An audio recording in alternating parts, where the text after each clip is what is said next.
Mini review. Airlock was a 1982 release by Data Age for the Atari 2600. In Airlock, you're a sailor trapped on a disabled nuclear submarine that's beginning to take on water. It'll be your goal to retrieve the hatch keys and make your way up the levels of the ship before it floods. Moving with the joystick and jumping with the button, avoid obstacles including rolling torpedoes and grab the 2 keys on each level, and then get to the elevator on the side to advance. Game options include submarines that have 5 levels or 10 levels, and you have 10 seconds to clear each level before it floods, so you'll have to move fast. Making it to the top, you escape the submarine and win. Airlock had the potential to be something great, but ends up being a really limited and shallow experience, with almost no replayability once you've beaten it. 3 out of 10. Mini review. Amidar was a 1982 release by Parker Brothers for the Atari 2600. A port of the arcade, in Amidar you play as a gorilla and a paint roller moving around a maze avoiding warriors and pigs while you try to fill in the rectangles by traversing the paths around them. The enemies moving around the maze are relentless, and at some points they'll be unavoidable. In these situations, pressing the button will make them invisible and you can pass through them for a short time. You can only do this 4 times per level though. If you can manage to enclose all 4 corners, you'll have a short period where the enemies become vulnerable chickens, and you can touch them to get extra points. Visually, Amidar is as plain as it gets, and honestly, after playing it again, it feels so slow. It may just be my perception, but the clone spider droid from Froggo seems to play a bit faster, which I like better. It's enjoyable, but they could have done much better. 5 out of 10. Mini review. Basketball was a 1978 release for the Atari 2600. In basketball, you're playing with either a friend or a computer opponent in a 4-minute game of one-on-one in a contest to see who's got the best skills. Each player moves with a joystick and shoots by pressing the button and releasing. The longer you hold the button, the further the shot, so mastering the distance required to score a basket is imperative to success. When you shoot, your shot always heads directly to the basket, regardless of where you are in the court, so all you have to do is make sure you get the distance right. When your opponent has the ball, it's time for some defense, the most difficult part of the game. When they shoot, position yourself between the shooter and the net and press the button to block the shot. You have to time it right, and you can only block shots when they're on the up trajectory, not when they're coming down. You can also steal the ball when your opponent is dribbling. Line yourself up with them and move in when the ball leaves your opponent's hand. There are only 2 game modes, 1 or 2 player, and the difficulty switches adjust how quickly you move. Basketball is a surprisingly fun and competitive game for something so simple. There's enough here that you should have fun for a while, especially when the games are close. If it was only 1 player, I'd give it a 6, but playing with a friend that knows what they're doing definitely bumps it up. 7 out of 10. Mini review. Crash Dive was a 1983 release by 20th Century Fox for the Atari 2600. In Crash Dive, you play as a flying submarine searching for lost sunken treasure. Moving from left to right, blast everything in your path, including helicopters and jet planes in the sky, enemy ships on the surface, and sea creatures and mines in the water. You can shoot everything, but there are a couple enemies that won't die. Mines are invulnerable to your shots, and there's a sea monster that can only be stunned. When you see a piece of treasure, dive down into the silt and pick it up. But you can't move when you're in there, so make sure you're lined up correctly. At the bottom of your screen is a fuel gauge. When you see the orange submarine, hover over it as long as you can in order to refuel. Keep playing until you lose all your lives and get as high a score as you can. Crash Dive looks good and controls well, but despite that, it's not really a game I come back to often. 6 out of 10. Mini review. Crossbow was a 1988 release for the Atari 2600. A port of the Exidy arcade game, in Crossbow you play as one of a group of adventurers setting out to retrieve the treasures stolen by the evil master. Your friends are unarmed, but not to worry. You're the hitman with the crossbow, tasked with covering them as they traverse different environments. The game alternates between a map screen, where you choose your path by selecting the color from the choices at the bottom, and action screens for each stage, referred to as danger zones. In each danger zone, your friends will attempt to cross the environment. Here, you'll have to move your cursor and fire with a button in order to protect them by shooting any obstacles in their way. These hazards are different for each stage, ranging from ants and scorpions, to lava and stalactites, and even man-eating plants and enemy archers. In each stage, the Evil Master's eye will appear, which you can shoot for big bonus points. Advance through each stage to get all your friends through the trapdoor in the castle hall in order to loot the game with a higher difficulty. Crossbow is a classic, but for me personally, I'm not a big fan of games that were clearly designed to be light gun games converted to be controlled by a joystick. It's well done and quite impressive for the 2600 though. 7 out of 10. It's a mini review.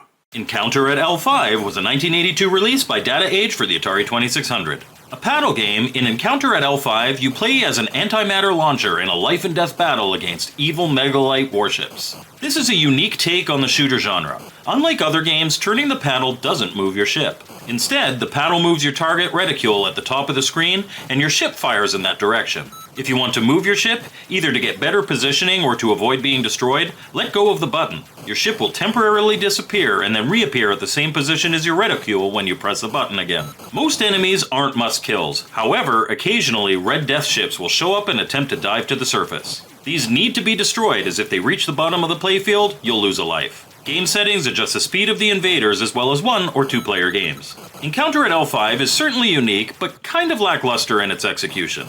Worth playing though, 6 out of 10. Mini Review! Frontline was a 1984 release by Coleco for the Atari 2600. A classic run and gun, in Frontline you play as a soldier invading enemy territory.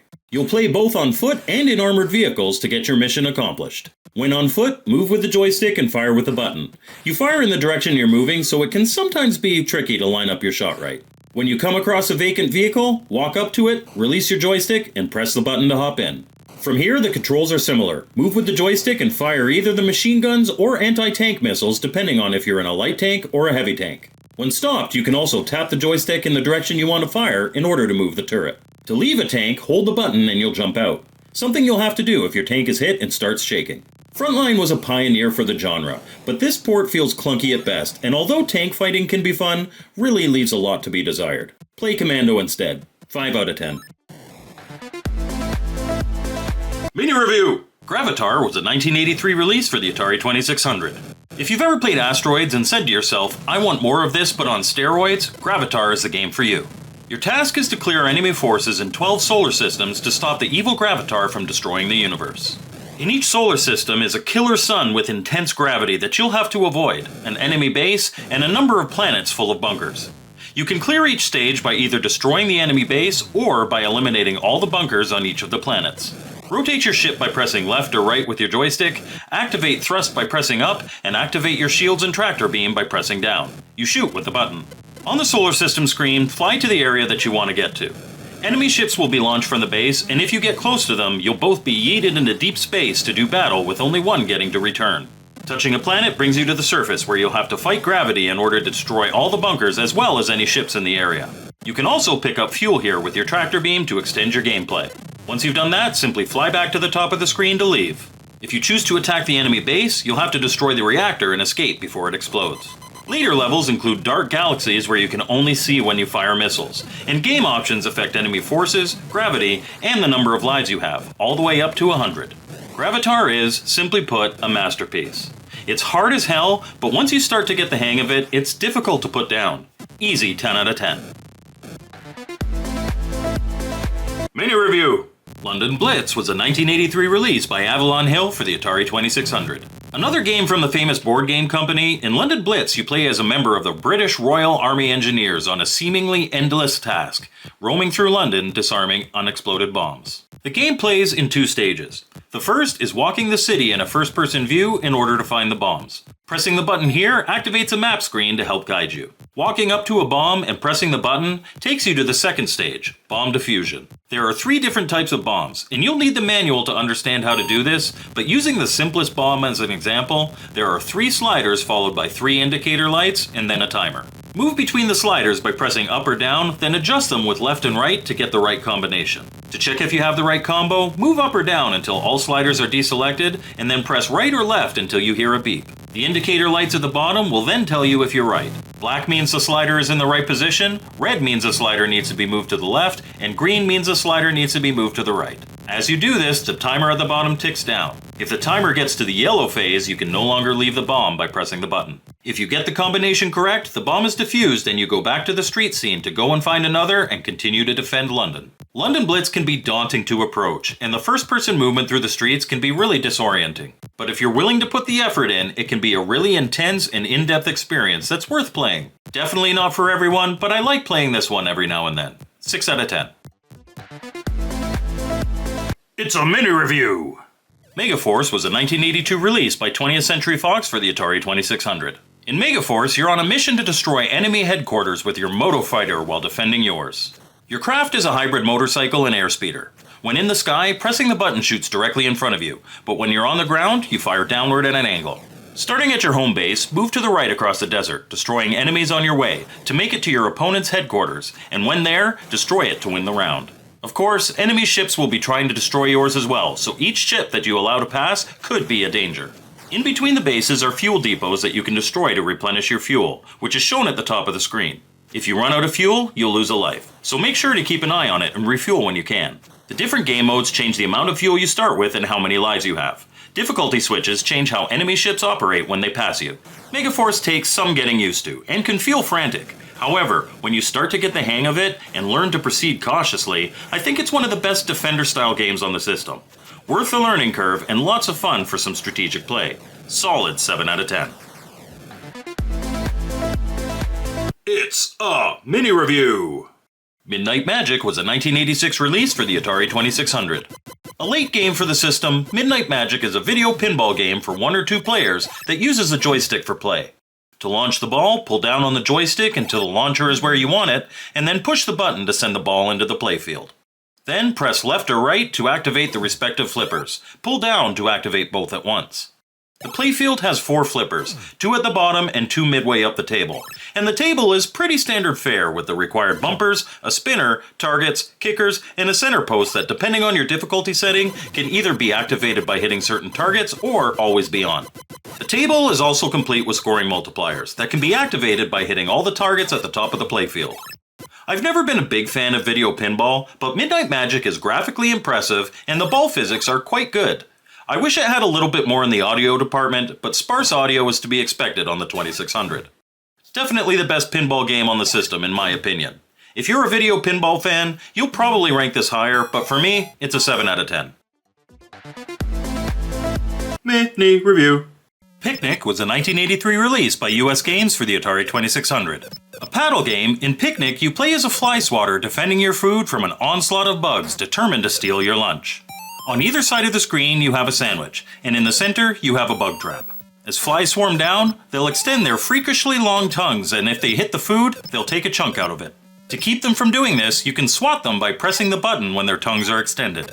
Provided you're positioned correctly, you'll swat the fly and send it bouncing all over the screen. If the fly lands in the trap at the center of the screen, you get bonus points. At the end of each round, a superbug will swoop in and attack with 2 tongues. Getting him in the trap scores you big-time bonus points. Keep playing wave after wave until your lunch is gone. Picnic looks good and plays well, but I still give Egomania the edge on it. 7 out of 10. Time for another mini review. Real Sports Boxing was a 1987 release for the Atari 2600. A late release for the system, in Real Sports Boxing you play against a computer or a friend in a classic hand-to-hand boxing match. Once the bell sounds, move out of your corner and try to knock out your opponent by maneuvering with the joystick and punching and defending with combinations of pressing the button and moving your joystick in certain directions. You can cover up, jab, deliver body blows, and payoff punches. All of these hits have different effects that can weaken your opponent or even knock them out in the right circumstances. Each boxer has different weaknesses, so reading the manual is recommended.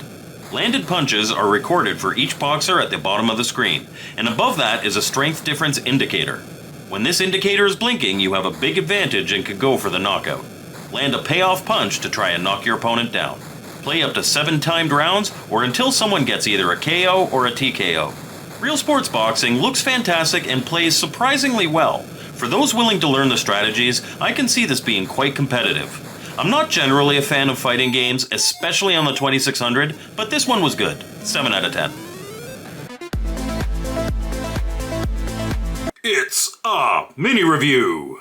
Slot Racers was a 1978 release for the Atari 2600. A 2-player game, in Slot Racers you and a friend each play in a maze as cars with headlights that fire missiles. Control your car with the joystick by pushing up to accelerate, pulling back to slow down, and moving side to side to turn. Pressing the button fires a missile, which will wind through the maze in search of your opponent until you fire another one. If you're playing with the difficulty setting at A, you'll have to retrieve your missile before you can fire again. You can set which direction your missile will turn at intersections by holding your joystick either left or right while firing. First player to shoot the other one 25 times wins. Game modes include multiple mazes and car speeds, as well as missiles that won't automatically turn corners. Slot Racers is okay, but even compared to its contemporaries, it's just that, okay. 5 out of 10.